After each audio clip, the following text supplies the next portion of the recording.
Hey guys, my name is Kenzie Hutchins, and my presentation is called Instafam versus Instaglam, a content analysis of the portrayal of families on Instagram. So my group decided to choose the social media platform Instagram to run our study. So basically, Instagram was established in 2010, and in 2012 was bought out by Facebook, and in the beginning they had about 30 million monthly users, and now they have about 1 billion monthly users. So this kind of describes why there's a sense of urgency to study Instagram, just because it's so prevalent in our society today, and it's still relatively new, which shows that we don't really know what the long-term effects are on our day-to-day lives or our family or relationships. So I think it's really important to understand how the family is portrayed on Instagram. Basically, family photos are intended to communicate non-normative definitions of family, clarify family identity, help individuals feel a sense of belonging within their social network and community, and resist the typical idealization of family life and other authentic representations of family leisure. So basically, this is saying that Instagram helps construct not only personal identity, but family identity as well. I also found out that parent influencers post more often and have a responsibility to be their authentic selves while being governed by different spheres of obligation that influence their decisions. So this was in our parenting study that we read in class, and I'll talk about further implications of that study a little later.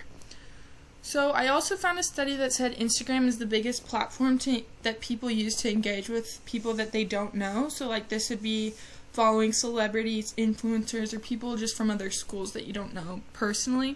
And the uses and gratifications theory would suggest that people use Instagram for personal identity, bridging, and bonding. So overall, my purpose of this study is to analyze the content of popular influencers in order to understand how the family is portrayed on social media and how it may influence the response of Instagram followers. So basically, my hypothesis is that posts involving influencers' family will have the most amount of likes. Moving on to the methods section, my group spent 12 hours coding, so that was about 2 hours each, and we did 50 female family influencers, which we defined influencers as being accounts that had over 100,000 followers and they had to have kids.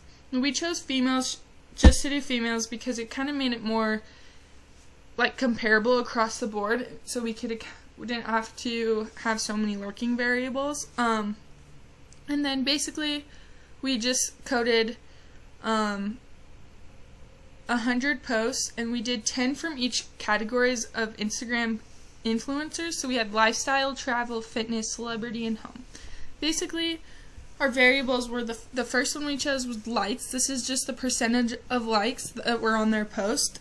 And so we just did that by dividing the total number of followers that the influencer has. And overall, our reliability was 100% on this, so really good. And then another one was the people in the post, which is just who it shows. It was either herself, her children, her spouse, herself, her children, and her spouse, or no one in the family, which we had a reliability of 90%. And then the last one I wrote about in my paper was the caption variable, and so this is whether the post caption is mentioning the family on different levels, which we had yes, that they explicitly mention the family, meaning that they say them by name, and the second one was that they mention the family, but it's implied, so they didn't explicitly say their names. They just would say something like, oh, these are my favorite people, or something to allude to the family. And then the third one was no, that they didn't mention them at all. And this one was a little harder for us, but we had a reliability of 70%, and so overall our reliability was 87%, which is really good. So moving on to the results, if you look at the circle pie chart graph that I have, basically that shows the count of people shown in Instagram posts, and 37.3% of all the posts we coded for were just herself, and the next highest was 24.8% were the children. So this kind of goes along with me saying in the introduction that people use Instagram for personal identity or family identity. Although the highest, most of the posts were just herself, The highest amount of likes on posts are those that include the family. So basically, these bar graphs that I have show that the engagement from followers through likes were the highest and had a steady increase when the captions explicitly mentioned the family and or when the children were shown in the post. 36.7% of the likes range showed children, and 51.14% of the 0 to 1% likes range showed just herself. Moving on to the discussion, overall my hypothesis was proven correct. And because the majority of the posts were just selfies of the account owner, the uses and gratification theory would suggest that users select Instagram to fulfill their own specific needs and express their individuality. So there are some further implications about why moms might not post families as much, and this comes from the parenting study that we read. From a uses and gratification theory standpoint, this just shows that some people might use Instagram to express themselves and fulfill needs and create identity apart from the family, and others might not post children because they want to protect their children's privacy.